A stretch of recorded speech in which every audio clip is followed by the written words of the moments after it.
creating economic stability and racial justice, as well as criminal justice reform and raising the minimum wage. They resigned the position to work as a labor organizer with Raise Up the South.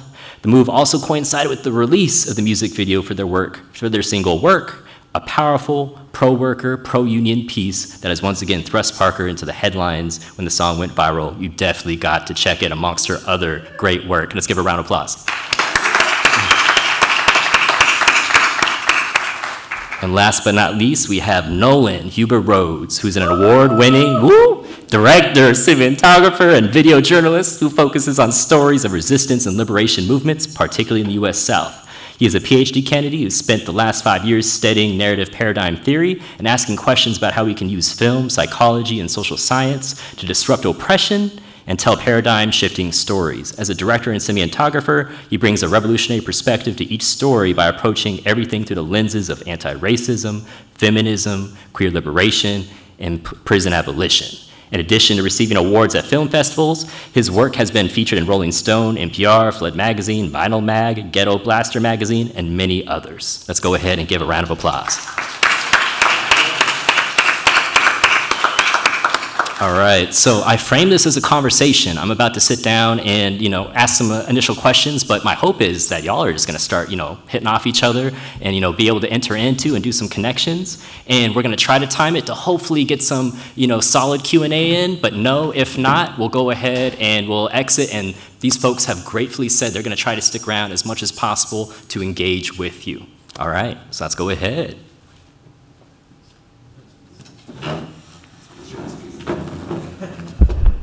All right. So just as a kickoff, I was like watching this really, really, really special film. And I know there's going to be different perspectives on this for our filmmakers. What is, you think, the most important thing we should take away from the film? And I know you guys have been touring for a long time. You've been in deep connection with these youth and young people who've been in the film, amongst other projects that you're doing. So I'm curious, where you've kind of gone with that. And for Mariah and Nolan, as organizer, as artist, as filmmaker, just witnessing this film, what do you think and what do you see as things we should take away, an important thing? For me, the two things are, don't wait for anybody, do it yourself, and number two, hold them accountable. I think for me, I've really seen it as a tool for like a call to action, right? So I think that after watching this film, you understand Puerto Rico and voting in a different way, and you're ready to engage. And so using this film to kind of create community, to uplift the voices of the island, and to really use it as a call to action for people to support what's happening for the people of Puerto Rico. So the question for us, was it the same? Never held a microphone before, my bad. Not a rapper or anything. So same question, but for us, in our context, or? In your context, just as organizer, rapper, filmmaker, what's the most important thing after you just witnessed the film that we should take away, in your perspective? Well, from like the ideological standpoint, watching the film, as you said, don't wait for anybody else, do it yourself. I was so captured by the way that the brigades just like mobilized to help their own communities. And so the moment where, they were taken out of that and went to D.C. to like go appeal to these people that don't want to listen, they don't have time, no filming in here. And it really stuck with me of like, they have everything they need at home, these skills, this love of community, maybe, like scrambling to get like material resources, but like all this ingenuity. And so that really like manifests for me when I was watching the film, and just, it brings me back to thinking about Atlanta, how that's a very much a struggle that we have here, building amongst ourselves and the power of that versus, trying to appeal to these folks that don't want to listen sometimes. But the bigger thing as an artist I took away from that is the way that was so brilliantly portrayed visually and narratively on the screen. Like you could tell somebody that like, oh, these politicians don't want to listen, you can do it yourself. Which, when you said that just now, it was great. But like, you gotta see it. And the way that you showed it was like one of the most powerful illustrations of that I've ever seen.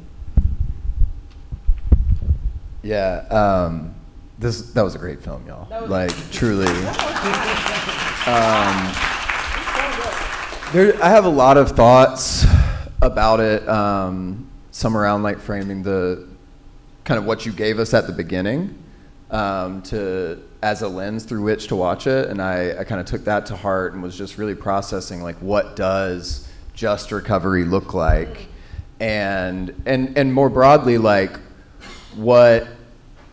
I guess when I was watching it, I kept hearing the words of Octavia Butler in her book in the 90s, in The Parable of the Sower, where she says that like change is everything. Change is like God is change in that sense that like change is the most powerful force in the universe and it's the most present thing. And like what our role as community members is to do is to actually not like take direction from the universe, but to shape it, to shape change. And what I witnessed in that moment was, and like change is like this kind of neutral force that the American empire has really like taken hold of and like shaped in ways that have put Puerto Rico in these positions where like, I mean, the oil industries from coming out of the US are like part of the reason that there's a climate crisis and an extended, hurricane season and like more hurricanes than we've ever experienced on this planet right now. And they have shaped that change. Like that change, there's somebody who is shaping it in a way that these things happen as a result. And what I loved watching was not a film that like went in on them and the way they've structured this world, as much as it was like, wait, this community actually has power to come in together, to participate, and to shape that change in their own way. And it just like the way the participatory like action, the democratic ways that like the community got to vote on like a house that was going to be restored and whether the resources were actually going to go there or not, and it wasn't coming from the top down. And the framework that you gave us at the beginning was that like after the hurricane, you all like the US like tried to come in and give this like very top down unelected board, and the way that the community responds is by like literally living the opposite way of that. And that just really stuck with me. Yeah, just like on that, just for especially our audience who is used to a very standard documentary style, what is participatory action filmmaking? I think for me, I said it at the beginning. I get it from a mentor of mine, Dr. Pedro Noguera. So it comes from participatory action research and in documentary. Any filmmakers in the building? Yay. So in film class, they'll literally tell you, like, be a fly on the wall. And so this is the opposite of that, right? This is like being the researcher who's just like watching it happen and writing about it. Like, no, be a part of it, be in it and write about it or live it, make a film from that perspective. And so, and it's non-extractive. That's the whole point of it, is that the industry was created as an extractive medium. And so our job is like, how do we flip these institutions and ways that they work on their head and come up with new ways? I think that also participatory action filmmaking involves the people, rather than looking at them as a subject, it's including them in the process of creating the documentary. So when we actually went to edit the film, we brought the editor to Comerío and we edited side by side with the community and had those conversations. When they're talking about the brigades, those are young people that set up the cameras that were shooting part of the film. So it's really about giving folks the tools to be a participant in creation and making the film happen. Thank you for that. And this is for all the folks here who are all deeply involved in media and culture. Just like on that same note, Atlanta and Puerto Rico, like, talk about propaganda that is impacting informationally both communities, the ways we're supposed to receive. What's the importance of independent media, and how have y'all shaped your lives really in this work for education and driving forward for justice?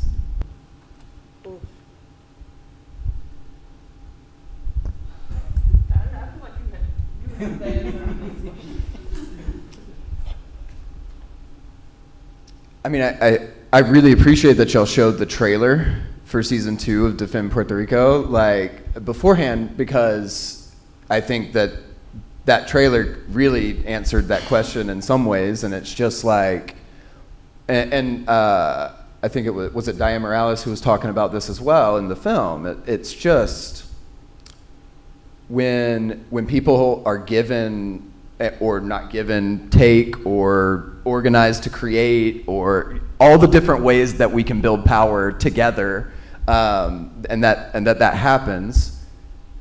To be able to own your own story. I mean, in Atlanta, the media systems are like most of the major media outlets in this city that we live in are owned by the same family, the second richest family in Georgia, and the CEO of that company, which is Cox Media, is leading the fundraising for a more than $100 million police training facility where they're going to train the police in urban, basically in urban military tactics. Like they're building a mock city for the police to train in just right here in Atlanta, in southeast Atlanta. And so, like, the CEO of the media company is raising the funds for this facility. Now, what are the stories that are being told about what this facility is from them? Well, it's this like really dynamic project. It's really going to revolutionize policing. It's 21st century policing, de-escalation training, et cetera. Well, I'm a part of a media collective here in Atlanta that's a independent media that's called Atlanta Community Press Collective. And we started digging into what's actually happening there, and it turns out that they already now raised over 170 acres of like very important tree canopy in a black neighborhood in Atlanta, where they already have a shooting range, and the shooting range has already poisoned the drinking water with lead runoff in that community. And that this facility is actually going to be a mock city where they're going to be training in how to put down protests. Like it's a response to the 2020 uprising. And like, but if you just heard it from the corporate media, you would hear that it's like this really helpful, good thing. It's because they're tied in with it. They're like a part of this project. And so being able to like bring media into the hands of the people, like part of what we do at ACPC is just like, we do open records requests and then we just like make them public. Like we just, instead of like saying like, oh, we actually have the answers and we should like frame the answers and tell you what you should think about this. Like, no, like this is the real information. Like here are Mayor Andre Dickens's emails from last week. Read them. Like, and that's been the way that like we have tried to empower our community here in Atlanta with real, like with what's really going on.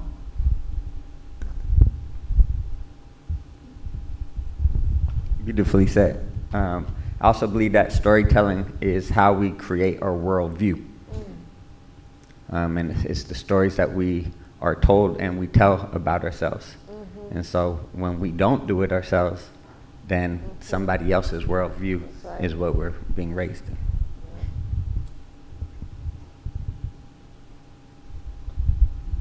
To add briefly to what Nolan had to say about the work of ACPC, you know, putting the information out there, but then like figuring out how to craft it in a way that people can, you know, connect with information. We're in such a deluge of information all day long, you know, advertisements, tweets, you gotta read textbooks, you listen to lectures, and so figuring out how to really connect with people through that fog of information we're constantly walking around in, so that they realize how critical it is to show solidarity with folks on an island they may never go to.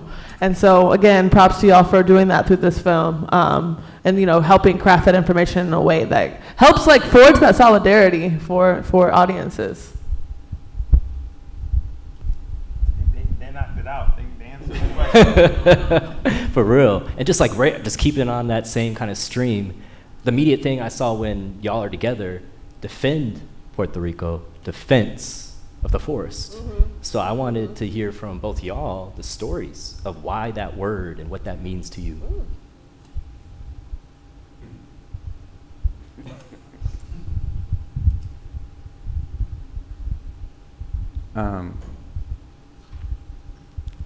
So we were doing a photography exhibit, and it was about resistance. It was black and white, and it showed beautiful stories of how we are resisting imperialism and colonization.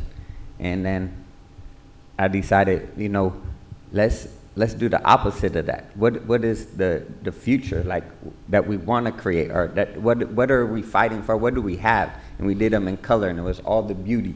And I think the defend is like remembering what we're fighting for, like how beautiful of a culture that we have, of an island that we have, of a people, of a history, and that we can't let it be erased.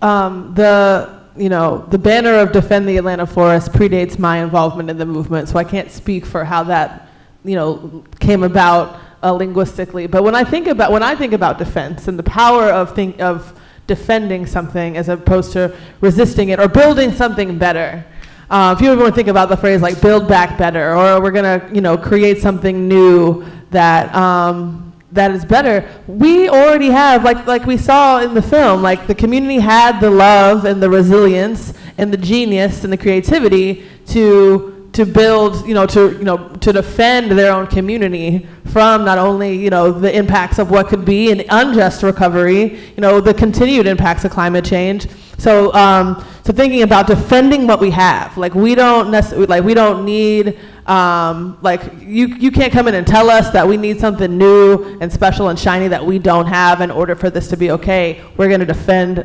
what we have, which is already something beautiful. The forest that we have here in Atlanta is already beautiful. It's already beautiful. And so defending that as like a principle, that what we have in our communities, when we think about organizing, the genius that we already have is beautiful. The heritage that we bring is already beautiful. And so standing firm in that by declaring defense of it, I think, is a really powerful idea. And, it seems like a taken for granted. I know you all were speaking about this in the start of the film, but environmental injustice, seems a driver of long-standing movements that you all are involved with. And in like our current moment and like the direction of where we're going, I was just wondering if you can speak to just that thought of the environment. I know I just watched your guys' latest films, and it's very conscious and present with the land, with the people, and I see the movement here in Atlanta just being very young, very present with the community, with the people, with the land, and I just wonder if you could speak to that. Well, it's always been about land. Like colonization happened because of land, and then the riches and the erasure of everything that we're saying we're defending, our culture, who we are, our language, and so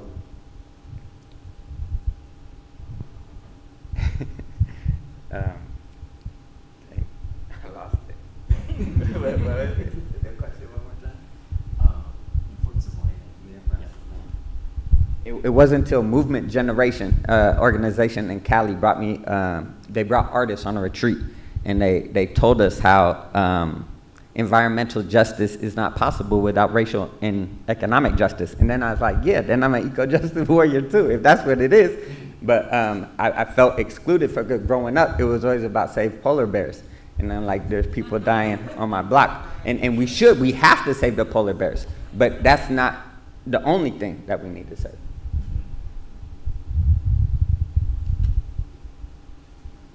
I mean, you can say there's people dying on your block because of the lack of land, the lack of self-determination, the lack of like being able to call the place your own, our disconnect between like natural ecosystems and like like the lives that we're often forced into by capitalism, by colonialism, by imperialism. So I mean, it's even connected, in those ways as well. I feel like.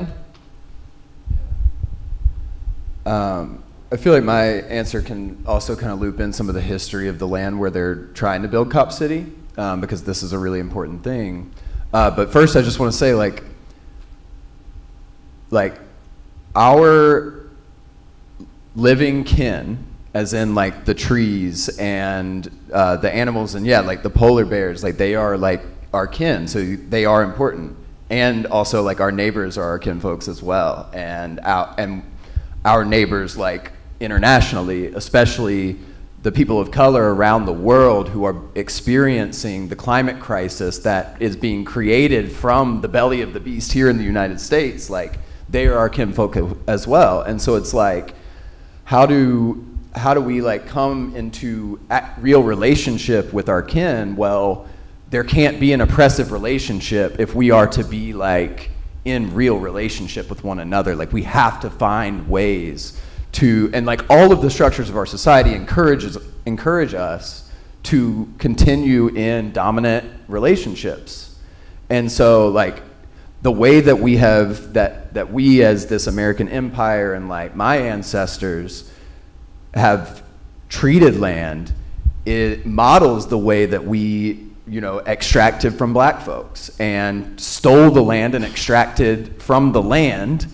And this whole relationship of extraction, and I mean, you were talking about it right at the beginning, like we drew the lines and created like private property, right? Like that doesn't have to be the way that the world exists. Like, we drew those lines. And that's something that the Muskogee people who stewarded this land where we sit today, and the land where they're trying to build Cop City, that's what they've always understood. And so like, and that's what's people indigenous to Africa have always understood. It's not until colonization where we started building these lines around land, and we are oppressing the land. We are extracting from the land, and that is wrong, like just straight up. And so like, anyways, there's a long history, a beautiful history that I won't get into to just not take up too much more space on this, about the land where they're trying to build Cop City. It was Muskogee land, and then after it was stolen from them, it became a plantation, again, extracting from both the land and the people for the wealth of my ancestors, right? And then it became a prison farm once chattel slavery was abolished. And it just, like, and now they're keeping it in the family, right? They're building it into a Cop City, so. And I know we have some audience members who probably have some urgent questions. I'm just gonna close just like with one connection, which is another one that might seem obvious, but I'm especially curious as filmmakers and as a rapper, as an artist, like what role did actually policing and military actually stop your artistic process? Like, you're literally out there, if I'm not mistaken, you're out getting arrested, like you're trying to make a documentary, you're doing filmmaking work. Like, what role is that playing in your work? Well, I think that, for me, understanding the importance of the land, understanding where we're coming from, we've been resisting, we've been defending. We understand that may at times take civil disobedience, that may at times mean that you have to put your body on the line. And I think that through the history of how that's played out around the world and in this country, we've seen the power of when you confront situations of oppressive nature in that way, where you're willing to give it all. And I think that that through that process and through making film and making art, we have power to resist, and we have power to uplift. And I think that this film does that, and the work that we're doing is trying to do that.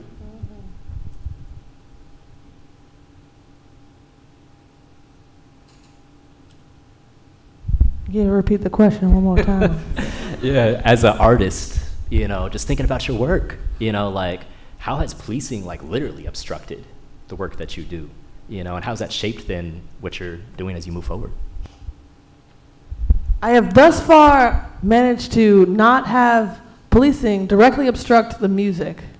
So in every other way,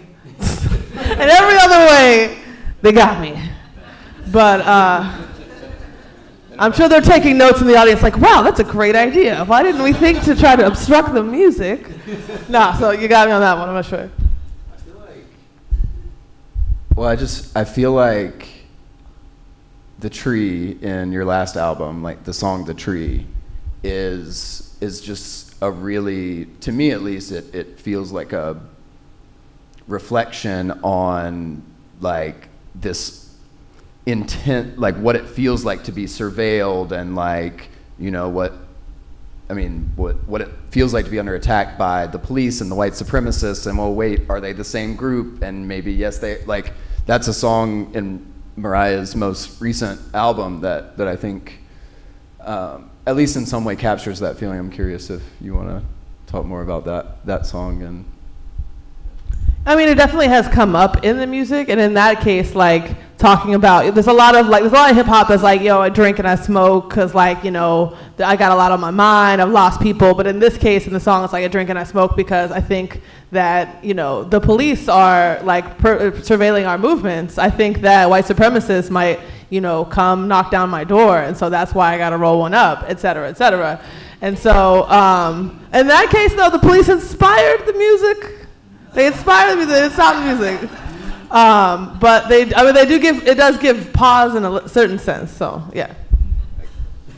I just want to share just a couple of short little things about, like, so I'm working on a feature-length documentary about the movement to stop Cop City. Like, it's been just like the joy of my life to be able to, like, for folks to trust me with a camera in such a intensely surveilled. I mean, 61 activists, like, first of all, we can't, like, talk about this movement without naming Tortuguita, who the Georgia State Patrol killed, and they were killed while seated in cross-legged position with their hands in the air with 57 bullet wounds while defending this forest. And there was a cover-up afterwards. I mean, like, we can't, and so we say in this movement, you know, Tortuguita was an indigenous Venezuelan migrant land defender, a queer migrant land defender, and they died while defending this forest, or they were killed or assassinated while defending this forest. And something that we say in the movement, I'm going to ask, like, folks to repeat back, is just "Viva, viva Tortuguita! Viva, viva Tortuguita! Viva, viva Tortuguita!" Viva, viva Tortuguita! And I think Tort's legacy, you know, in this movement has been really special. Like, Tort has become a movement ancestor, has, like, remained within this movement, and their spirit of, like, mutual aid. Like, that's something else I was really thinking about when watching the film, was that Tortuguita was always the person making sure the community was fed, and they were taken out for it. And 61 activists just 2 weeks ago were indicted under RICO charges here in Atlanta. And, like, mutual aid, solidarity. Like, Christopher Carr, the Attorney General, named in the indictment, he named the thing that we witnessed in the film, mutual aid, community coming and helping each other without government assistance. He named that as one of the criminal acts in furtherance of the racketeering conspiracy. The United States empire is literally trying to criminalize the activities that we just witnessed in this film.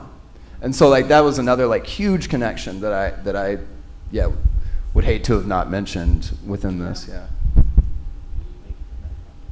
Yeah, and on that note, let's see, do we have a microphone in the audience? If not, I can go ahead and have this one available for someone who wants to just come to the front of the stage. But want to open it up now for questions and answers, because I know we probably have some folks who are, you know, maybe got some thoughts going. So if you have questions, feel free to come to the front, and yeah. Or you can just raise your hand. And use Or you can raise your hand, yeah, and yell. All right. Yeah. Go ahead. Sure. I'm curious to hear about. So we hear your voice be live, and then we also see community members with cameras in their hands, and also posing. We see them participating. But I'm curious to hear you all talk more about how they actually articulated their cinematic vision, how they wanted to be pictured, but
So the hurricane happens. We already have Defend Puerto Rico, and we're like, we want to go and help. We want to get out there and see our family, our people. And they're like, don't come yet. There's not enough food, water, gasoline. We'll let you know when to come.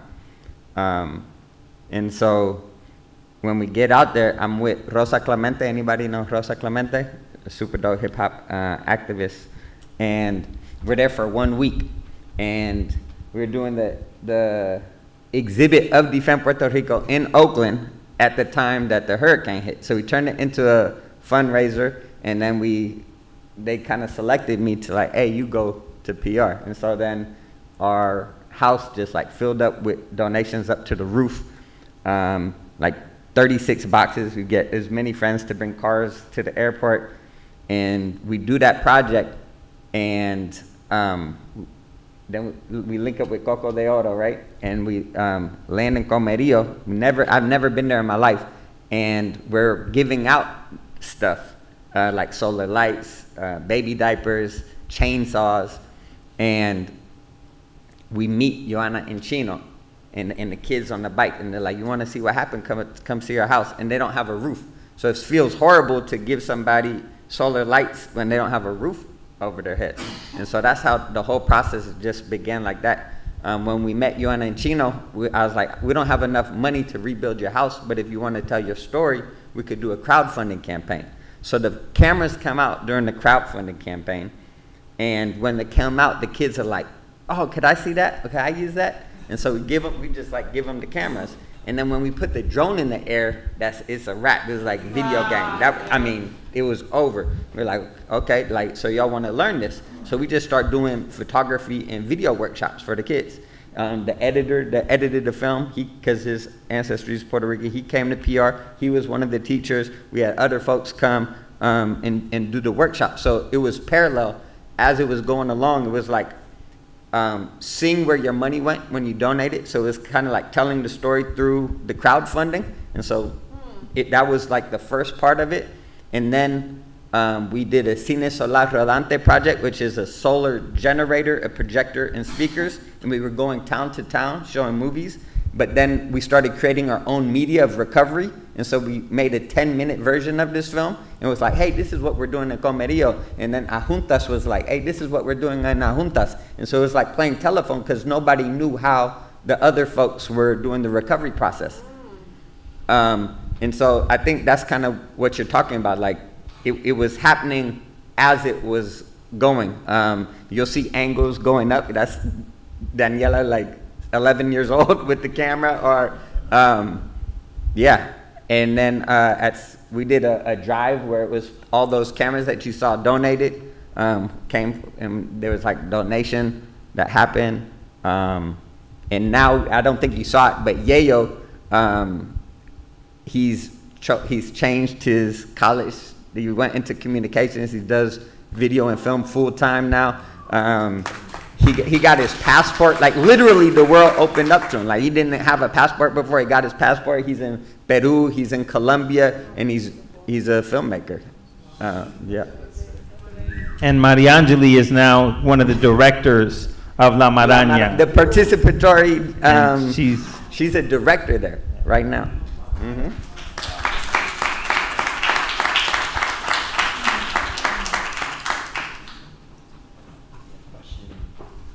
I think there was a question.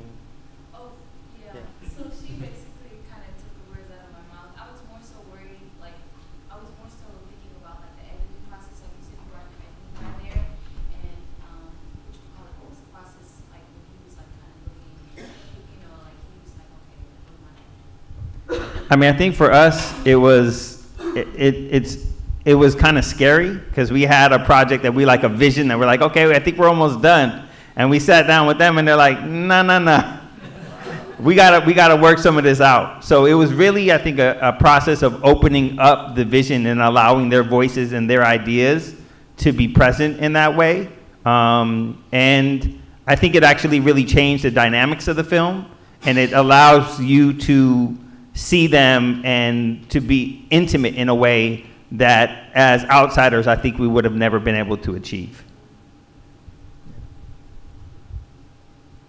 Yeah, I think we have time time for about one more question. I see you in the back of you. Yeah, this is more of an observation that I wanted to share. I'm from Cape Town, South Africa, and so the first people there, they believe we belong to the land, you know, which takes away all the ideas of economics. And often, like when I watch this, I'm amazed at how nature pulls back the veil of like this idea that we need things. You know, we constantly want and like your safety or like the roof over your head is everyone's dream, right? And so I've been here for sure. I work on the Cape Flats, which is the people you show, they look like that. And so I would love to see this play out in Cape Town. People can see the power they actually have. And so I live out in suburbia over here, which is a fucking mind-blowing shit. And so people are removed from each other.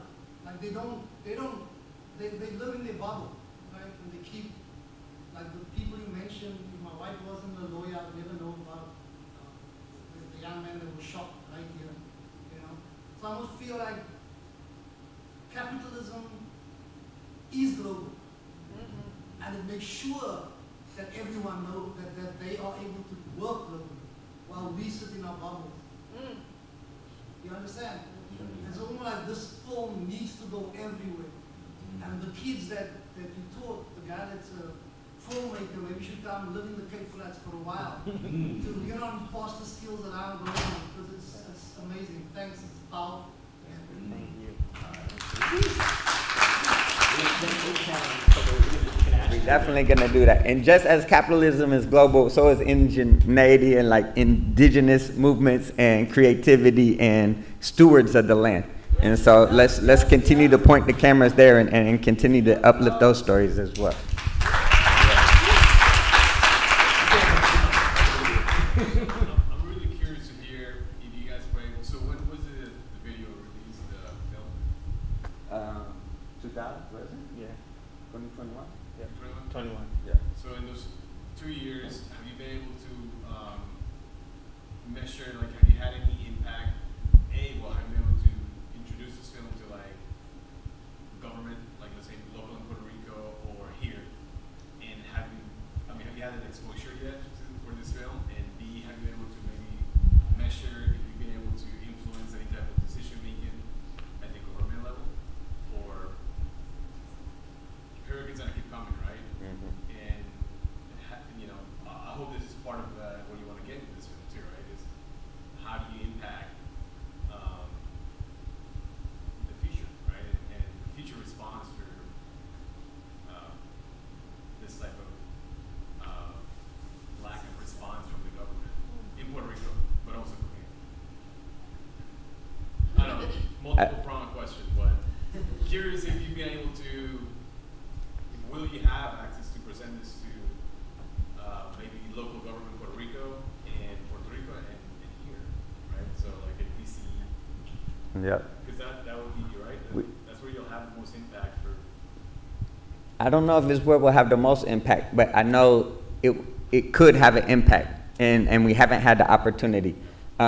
These systems aren't like created by us or for us. And so when, just to take a small example, FEMA, they gave people vouchers to leave the island, to live in Florida and New York, and then their time is up. And we were there protesting, and they extended it. Yeah, we got arrested, but they extended it. What do they have to go back to? And so those billionaire companies of hotels are getting paid off of government contracts, and they're not rebuilding their homes. And so it's set up to be that way. And so we can change it from the inside. It has to happen at some point, but we also have to create our own. And that's why I said, like, don't wait for anybody, but hold them accountable. Yep. Yeah. But is this type of, documenting and like, there's the one that was done by, it was kind of supported by Bunny. It was a really good documentary. Oh yeah, yeah. Have you seen it? Mm-hmm. Sure. Of course. And obviously he has a huge platform, right? And you Yes. hope that people would influence where we see that and see the reality in Puerto Rico and other places. But that's ultimately also, like people can do so much, but you you're still electing people that are not taking care of you, right? Mhm. And still paying taxes, and you're hoping that this money, again, it applies here, it applies anywhere. But ultimately, that's the type of influence that you hold this type of films. You can choose the right people to take care of their own people in the future. There's going to be more natural disasters, and you're still an island, right? Puerto Rico, or any island is going to, in the Caribbean, it's going to continue to be affected like this. For sure. And in this case, we said that the unnatural disaster was bigger than the natural disaster. Thank you. Let's continue the conversation outside. I got a lot of family in here I haven't seen in a long time. I want to thank you all so much for coming and spending the evening with us. Thank you so much.